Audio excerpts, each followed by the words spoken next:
Ó Senhor, Senhor nosso, quão magnífico em toda a terra é o teu nome, pois expuseste nos céus a tua majestade. Da boca de pequeninos e crianças de peito suscitaste força por causa dos teus adversários, para fazeres emudecer o inimigo e o vingador.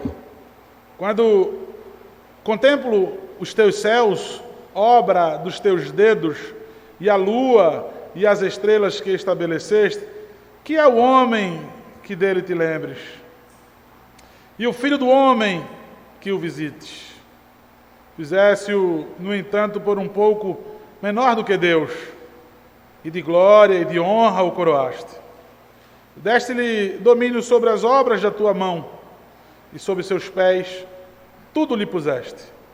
Ovelhas e bois, todos, e também os animais do campo, as aves do céu e os peixes do mar, e tudo o que percorre as sendas dos mares. Ó Senhor, Senhor nosso, quão magnífico em toda a terra é o teu nome. Amém. Vamos orar, queridos, mais uma vez, pedir que o Senhor nos abençoe para ouvir a pregação da sua palavra.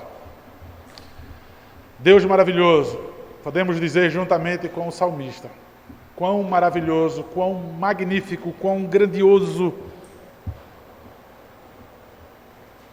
em toda a terra, Pai, é o teu santo nome. Saber, Deus, que quão magnífico é o teu nome, quão maravilhoso, todo-poderoso, e saber que tem olhos para nós. Saber que o Senhor nos enxerga. Ó Deus, em nome de Jesus, em misericórdia, Pai, em misericórdia, com esse olhar, Deus, que através de Cristo Jesus o Senhor nos vê, que em Cristo Jesus o Senhor nos vê e nos acolhe. Pedimos, Deus, que somente a Tua voz seja ouvida em nossos corações.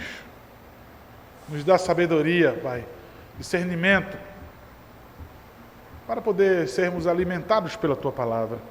Para aqueles que não Te conhecem, que não têm o Senhor como Salvador de suas vidas, que o Senhor salve pecadores nessa noite, Pai.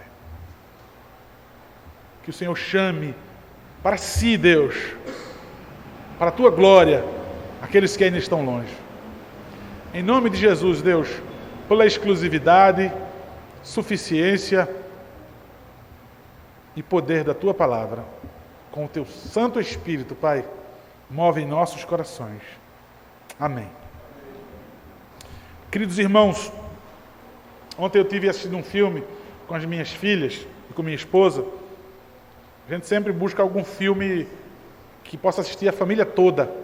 Tem sido muito difícil. Às vezes a gente liga a televisão e não consegue achar algum filme. No Netflix é a opção que a gente tem. E a gente achou um filme dos gigantes, um rapaz que caça gigante. E eu achei interessante, no começo do filme, quando não tinha ainda um contato, não tinha visto gigante algum, o jovem queria salvar a donzela que estava sendo atacada por homens maus. E eram 3 ou 4 homens maus que estavam atacando ali a donzela. E ele partiu para defendê-la, levou um soco logo de cara e caiu. Ele era muito fraco, franzino. E depois daquele soco ele ficou de pé. Todo mundo acreditava que ele ia apanhar mais. De repente, aqueles homens todos se curvaram perante ele. E depois todas as pessoas que estavam naquele estabelecimento atrás também se curvaram. Aí foi quando ele chegou à conclusão e disse: tem alguém atrás de mim. Aquilo virou uma piada no filme, que quando foi lá para o final do filme, a pessoa que estava atrás dele, que era um general, as pessoas se curvaram porque aquela donzela era uma princesa disfarçada. E as pessoas se curvaram quando viram o general do rei ali, e aquela guarda ali, real. Então todos temeram ali e ficaram de joelhos. Então aquele que estava atrás dele era aquele general. Mas aquele general depois diante dos gigantes, combatendo para defender o seu reino. Ele vê que os gigantes estão prestes a esmagá-los com facilidade. De repente os gigantes soltam as suas armas e se curvam diante dele. E ele vai e solta a mesma piada. Ele solta a mesma piada, ele diz: tem alguém atrás de mim. O reconhecimento da sua pequenez, daquele primeiro jovem franzino que foi defender a donzela. Logo de cara ele viu a sua fraqueza, a sua impotência. Ele levou logo o murro, caiu, sabia que não ia resistir, mais nada. De repente, quando viu os homens, ele disse: peraí, na minha fraqueza, nas minhas limitações, para eles estarem se entregando assim, se curvando perante mim, deve ter alguém maior do que eu atrás. De fato foi. Eu poderia dizer já a expressão, um gigante, mas não era. Era alguém gigante em autoridade. Mas no final do filme, esse mesmo general, contando a mesma piada, o que estava atrás dele fez com que os gigantes se curvassem, porque ele tinha uma coroa mágica que pertencia a um rei, e esse rei foi que derrotou os gigantes e confinou os gigantes em determinado lugar. Muitas vezes, queridos, nós precisamos ter essa concepção diante do Senhor, de quem nós somos. O maior problema de desobedecermos a Deus, e aí falando sempre sobre o dia do Senhor, sobre qualquer outro pecado, sobre a santa convocação, o porquê é que eu me ausento, o porquê é que eu não respondo, o porquê é que eu me dou justificativas e elas colam facilmente e eu não temo. Por que é que eu não temo? Porque eu não entendo o senhorio do meu Deus, eu não conheço a autoridade do meu Deus. E também não conheço de fato quem eu sou na minha limitação, na minha pequenez. Eu sempre estou altivo, eu sempre acho demais sobre mim. Tanto é que nas minhas justificativas, eu estou fazendo isso, eu estou crescendo quando eu estou justificando e dizendo que está aceita essa minha justificativa entre pecados, da maneira como eu me relaciono com Deus. Em tudo. Eu dou exemplos que sempre a gente coloca, que prejudica a igreja como um todo, né? Reconhecer quem o Senhor é. Nas Institutas de Calvino, nós vamos ver Calvino dizendo exatamente isso. Para conhecer a Deus, nós precisamos, para conhecer quem de fato nós somos, me perdoem, queridos, nós precisamos reconhecer primeiro quem Deus é. Conhecer o senhorio, o poder, a glória e a majestade de Deus vai nos empurrar cada vez mais para baixo. É por isso que muitas vezes essa linguagem de dizer, vamos nos humilhar na presença de Deus, se humilhe na presença de Deus, e alguém vai dizer, rapaz, que linguajar estranho que esse crente usa, se humilhar na presença de Deus, mas ele é meu pai, eu não preciso me humilhar na presença do meu pai. E as pessoas então não vão entender essa concepção de humilhação. Nós vivemos isso diariamente, né? Sempre tem alguém que é maior do que eu, alguém que manda em mim, tem alguém de mais autoridade, tem alguém que consegue até me humilhar pelo seu poder.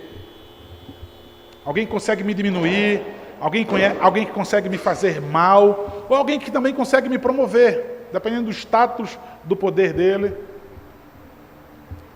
Mas assim mesmo é com Deus, quando nós não conhecemos o Deus que está revelado somente nas Sagradas Escrituras. Veja, eu entendo quem Deus é pelo mundo criado? Não, eu só sei que é o Deus Todo-Poderoso. Eu só sei que existe um Deus quando eu vejo as obras das suas mãos, aquilo que Ele fez com o seu dedo.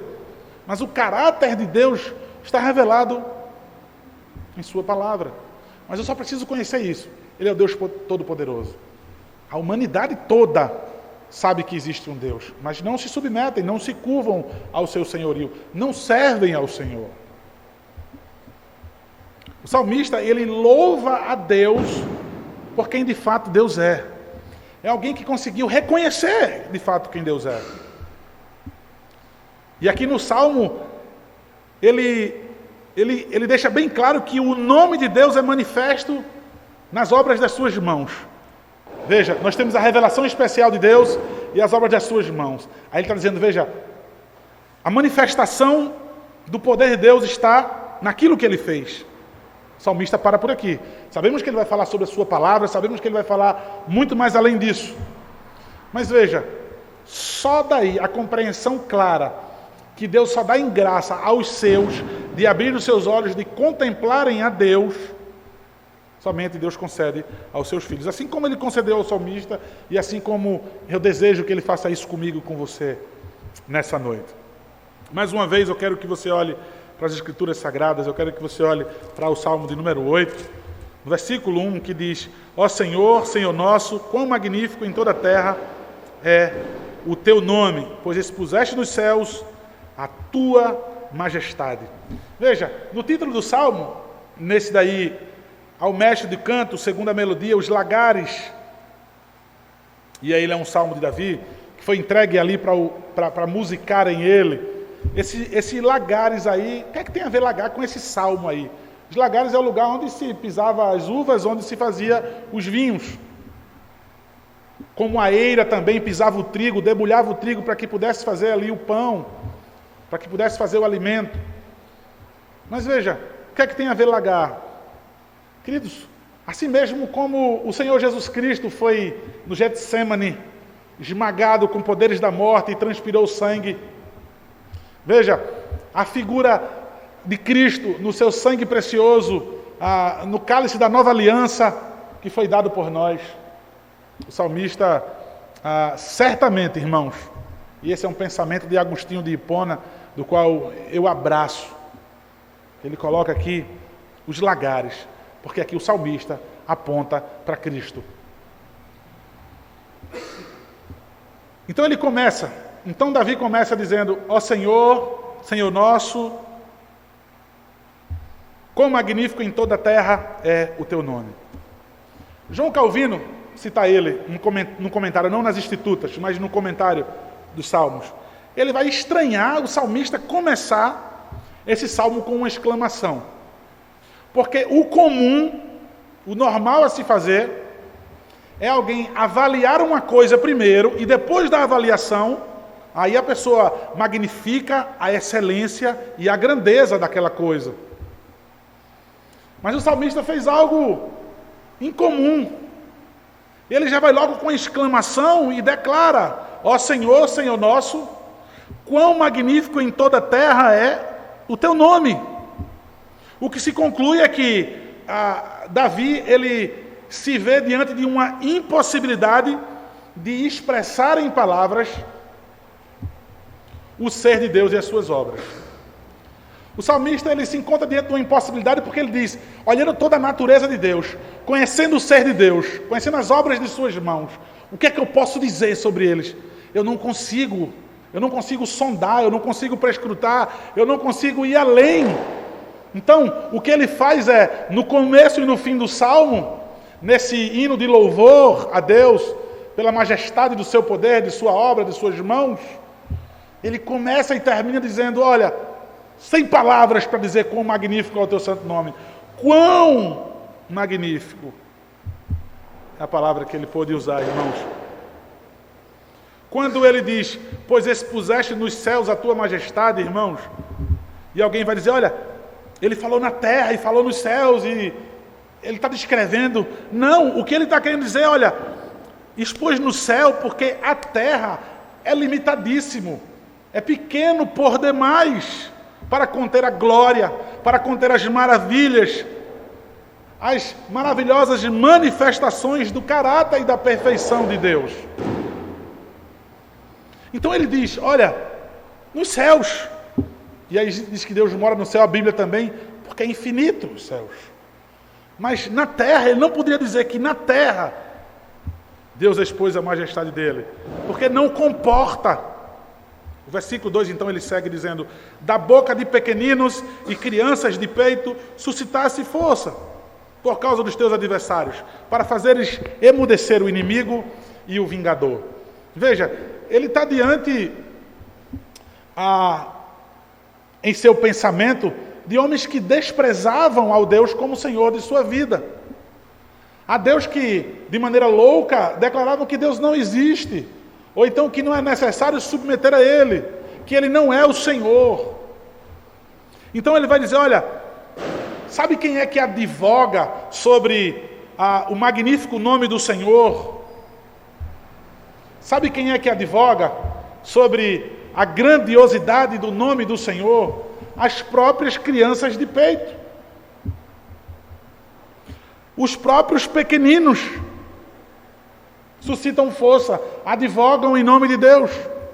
Queridos, vejam, ó Senhor, Senhor nosso, esse Senhor aí é o nome que é dito pelos judeus impronunciável. O nome pelo qual os judeus dizem assim, olha, é proibido pronunciar, por isso que esse nome não tem vogal. Foi acrescentado nos nossos dias, no hebraico moderno, os sinais massoréticos que foram colocados para facilitar, no hebraico moderno, a vocalização da palavra. Para que a gente pudesse pronunciar esse nome e dizer Yahvé. Veja, um nome impronunciável que inclusive os escribas, os copistas, ao escrever esse nome, todas as vezes que iam escrever esse nome, eles quebravam a pena da qual estavam escrevendo, a caneta, que era muito difícil e muito cara naquela época. Então eles quebravam aquela pena, iam lá e se lavavam e se purificavam. O nome poderia vir na mesma linha. Se viesse Yahvé no mesmo versículo, na época não tinha versículo, a Bíblia original não tem versículo, mas se viesse na mesma linha o nome Yahvé de novo, era a mesma coisa. Eles não ousavam dizer, está na mesma linha, está uma palavra perto da outra, então eu vou continuar. Não, eles quebravam a pena, se purificavam de novo, porque era o santo nome do Senhor, estava sendo escrito ali. Tamanho é o entendimento do senhorio, do respeito, do poder, da majestade, de quão magnífico é o nome do Senhor. As crianças de peito são colocadas aqui para advogar. Veja, crianças de peito são colocadas aqui e têm mais força do que qualquer tropa de elite bem treinada. Qualquer exército que seja bem adestrado em suas operações especiais. Ele está dizendo aqui, olha, o salmista está dizendo, Deus só precisa de crianças de peito. Ele está dizendo, por causa dos seus adversários, para fazer emudecer o inimigo e o vingador. Inimigo e vingador são atribuições que são dadas ao homem. É o homem que se opõe a Deus, o homem que não cansa, mas que quer vingança, e quer vingança o tempo todo. O homem ímpio, ele não se dá por vencido, então ele retorna e ele insiste obstinadamente na sua maldade. Ele vai dizer, olha, uma criança quando está na igreja, no culto, que chora, tem aquele choro da criança, tem aquele sonzinho que ela emite, que muitas vezes um irmão, né, ou uma irmã, de maneira inapropriada, olha para trás de cara feia, está me incomodando, né, para dizer que está me incomodando.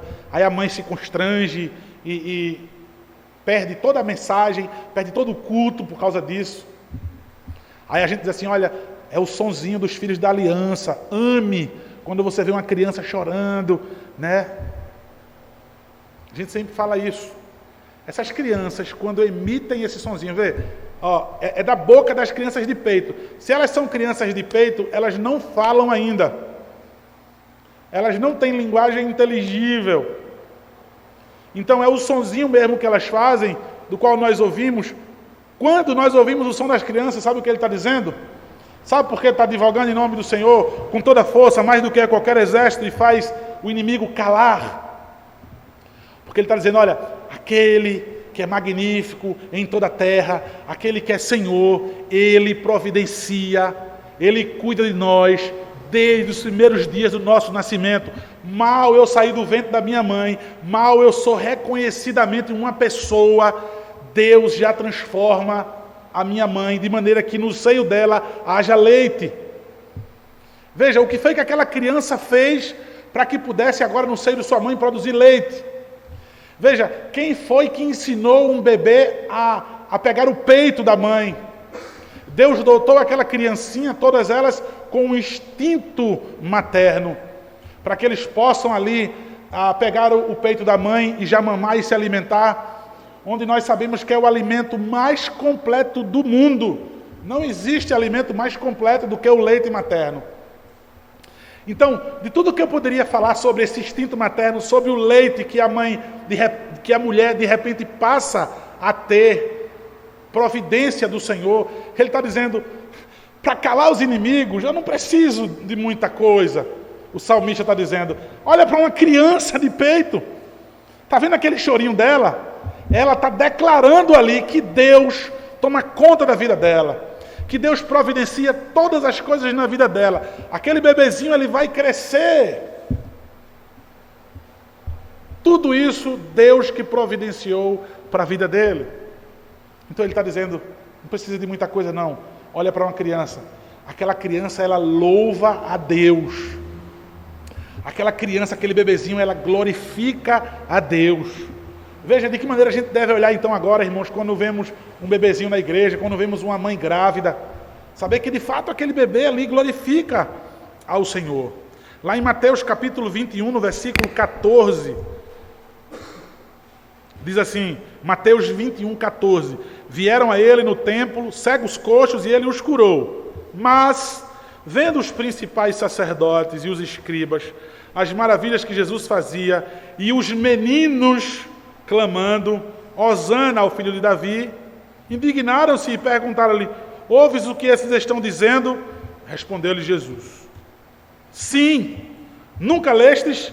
Da boca de pequeninos e crianças de peito tirastes perfeito louvor?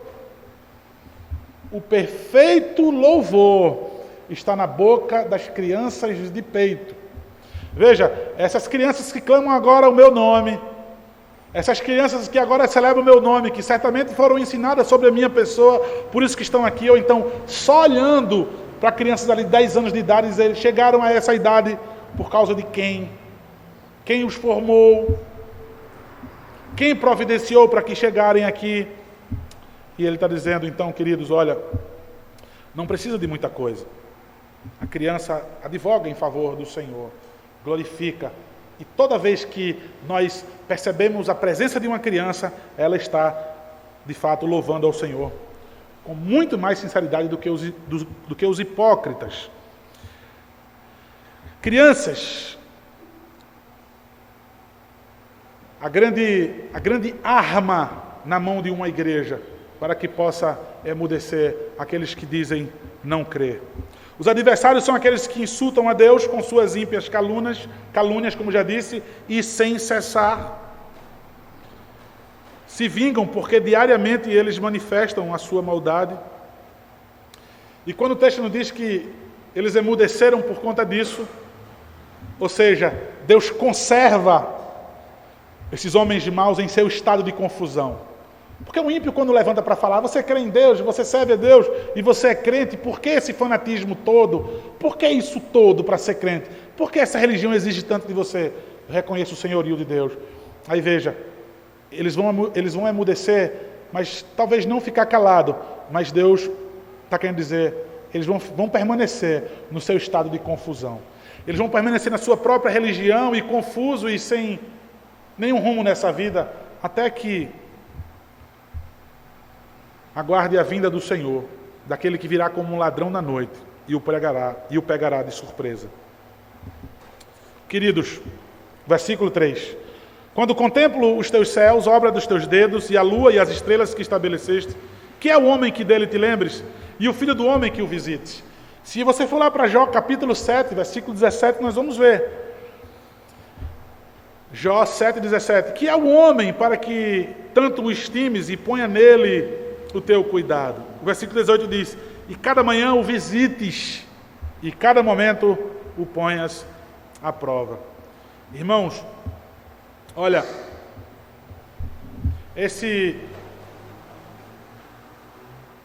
contemplar os dedos, as obras dos dedos do Senhor, contemplar os céus, a lua, as estrelas, e aí a gente sabe,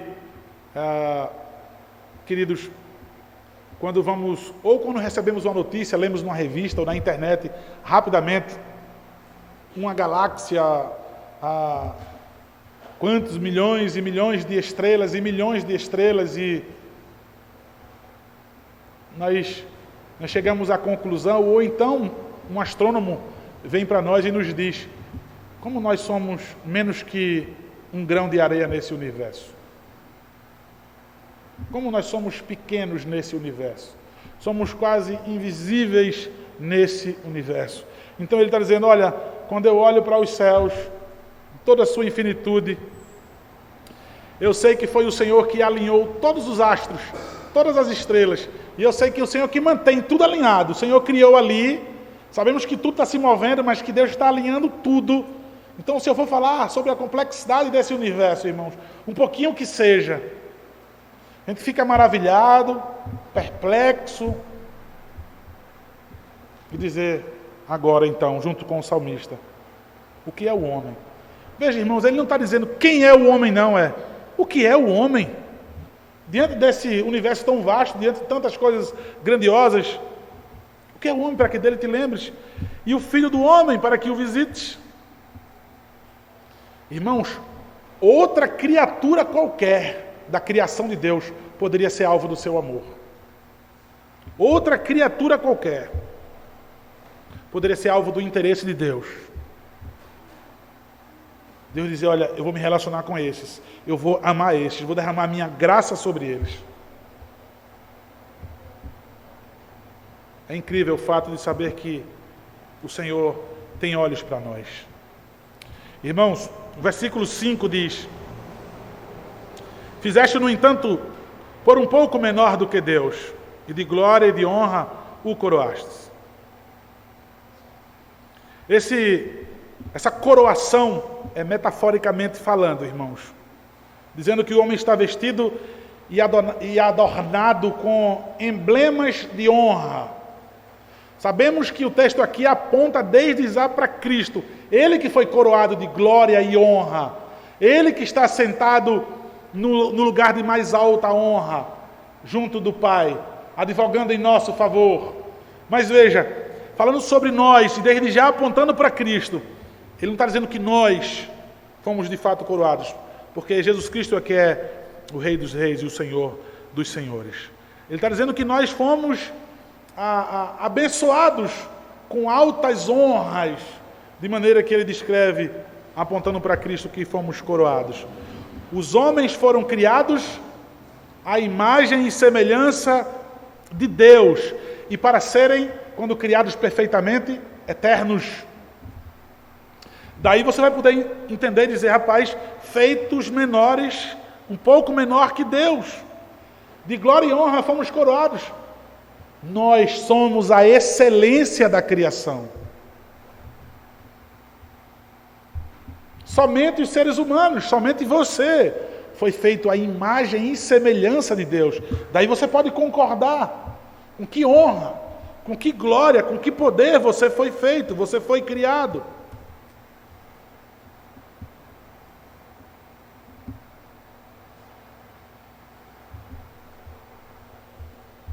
Hebreus capítulo 2, eu peço que você abra a sua Bíblia. Hebreus capítulo 2, no versículo 7. Nós vemos que Deus deu tanta honra ao homem, e aí é descrito que a sua condição não é muito inferior à glória divina e celestial. Deus deu muito domínio, Deus deu muito poder ao homem sobre todas as criaturas. Hebreus capítulo 2, versículo 7, nós vemos aqui para quem o salmista aponta, então, falando sobre os homens, mas desde já apontando para Cristo. Hebreus capítulo 2, a partir do versículo 5, diz, pois não foi a anjos que sujeitou o mundo que há de vir, sobre o qual estamos falando, antes alguém em certo lugar deu pleno testemunho dizendo, que é o homem que dele te lembres, ou o filho do homem que o visites. Fizeste-o um pouco menor que os anjos, de glória e de honra o coroastes, e o constituísse sobre as obras das tuas mãos. Todas as coisas sujeitaste debaixo dos teus pés. Segue, irmãos, ainda, até o versículo 9. Ora, desde que ele sujeitou todas as coisas, nada deixou fora do seu domínio. Agora, porém, ainda não vemos todas as coisas a ele sujeitas. Vemos, todavia, aquele por um pouco, tendo sido feito menor que os anjos. Aí o autor de Hebreus, ele acende as luzes. O autor de Hebreus abre, então, ali o véu dos nossos olhos. E ele declara de quem é que o salmista está falando. Ele pega o Salmo, de número 8, e ele agora vai explicar aos hebreus, vai explicar para nós, de quem é que o Salmo está falando. Para quem é que o Salmo apontava. Então ele abre os nossos olhos e declara explicitamente e diz: Jesus, por causa do sofrimento da morte, foi coroado de glória e honra, para que pela graça de Deus provasse a morte por todo o homem. Irmãos, ele foi feito um pouco menor que Deus. Você está dizendo isso, pastor? Claro, na humanidade de Cristo. Na sua humanidade, nos seus sofrimentos, na sua sujeição. Humano. Sabemos que Deus, em Cristo Jesus, se tornou perfeitamente homem. Olha, sobre Maria ser a mãe de Deus. Não! Maria, ela não é mãe de Deus, como o silogismo facilmente engana a muitos. Se Maria, ela é mãe de Jesus, e se Jesus é Deus, logo Maria é mãe de Deus. Esse silogismo não está correto. Maria, ela foi escolhida por Deus, virgem, e de maneira especial, eu posso dizer Santa Maria, ela foi escolhida sim, virgem, para que fosse a mãe de Jesus Cristo, homem. Mas de forma nenhuma ela é mãe de Deus eterno, ela não está desde a eternidade, irmãos. Mas só para que vocês possam entender, o que Davi está falando, o que o autor de Hebreus está falando, ele já declara, olha, feito um pouco menor por causa da sua humanidade. E ele vai dizer, por causa de quê? Do sofrimento da sua morte, ele foi coroado com glória e honra. Olha o que o autor de Hebreus está dizendo. Por causa do seu sofrimento, do sofrimento da sua morte, ele foi coroado com glória e honra. Versículo 6. Deste-lhe domínio sobre as obras da tua mão e sobre os seus pés. Tudo lhe puseste. Tanta honra que deu toda a riqueza ao homem, quando deu a terra ao homem e deu todo o uso da terra ao homem, em prol da felicidade do homem. Mas lá em Hebreus capítulo 2, que nós já lemos no versículo 8, sobre o que diz o Salmo, versículo 6 ainda. Só repetindo, todas as coisas sujeitaste debaixo dos seus pés. Ora, desde que ele sujeitou todas as coisas, nada deixou fora do seu domínio. Agora, porém, ainda não vemos todas as coisas a ele sujeitas. Veja, ao que foi dado aos homens domínio sobre as criaturas da terra, e a Deus, ao Senhor Jesus Cristo, a todas as coisas. O versículo 7, ovelhas e bois, todos, e também os animais do campo, as aves do céu e os peixes do mar, e tudo o que percorre as sendas dos mares. Queridos, não há homem mais estúpido que ele não consiga ver que é apenas pela providência divina que o homem consegue usufruir deste mundo. Ele diz, veja, ovelhas, a lã que ele tira para fazer roupa das ovelhas, tudo porque o Senhor sujeitou esse animal aos homens, o leite, o couro dos animais, enfim, as aves do céu, os peixes do mar, tudo que corre as sendas do mares, tudo pela providência de Deus. Ele está dizendo, olha, as crianças de peito, o mundo do qual Deus sujeitou ao homem, a todos os homens, é impossível que alguém não possa olhar para Deus e dizer, louvado seja o teu santo nome. É assim que ele conclui, ó Senhor, no versículo 9, Senhor nosso, quão magnífico em toda a terra é o teu nome. Queridos, nós concluímos. Nossa condição caída, nós fomos criados em Deus perfeitos, descendentes de Adão, do primeiro homem. A nossa queda nos fez perder. quase tudo das coisas propostas por Deus ao homem na criação. Qual é a salvação? Qual é o único caminho? Qual é a única saída? E a vida onde está?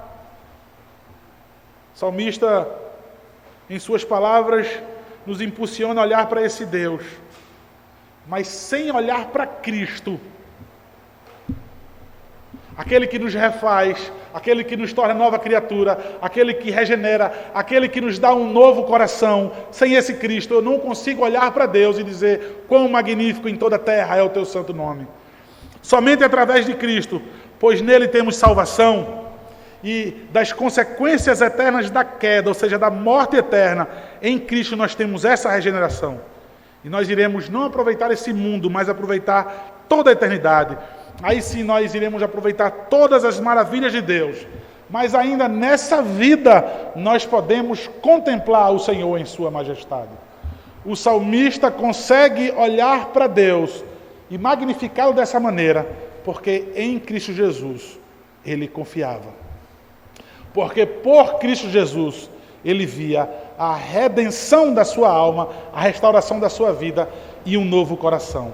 Que assim, queridos, nós possamos entender a grandiosidade do nosso Deus, a nossa pequenez, as minhas limitações, ver a providência de Deus em tudo, a mão de Deus em todas as coisas, que eu me submeta cada vez mais a Ele, mas somente através do Seu Filho, que foi dado em meu favor. Eu só posso olhar para o cuidado paternal de Deus se eu receber Ele como o Pai da minha vida por inteiro. Se eu receber a Jesus Cristo como meu irmão, para que eu possa ser co-herdeiro de todas essas coisas propostas ao Senhor, agora e na eternidade, em sua glória celestial. Amém, irmãos? Nós possamos então dizer em Cristo Jesus: quão magnífico em toda a terra é o teu nome, ó Senhor, porque nós temos Cristo. Amém.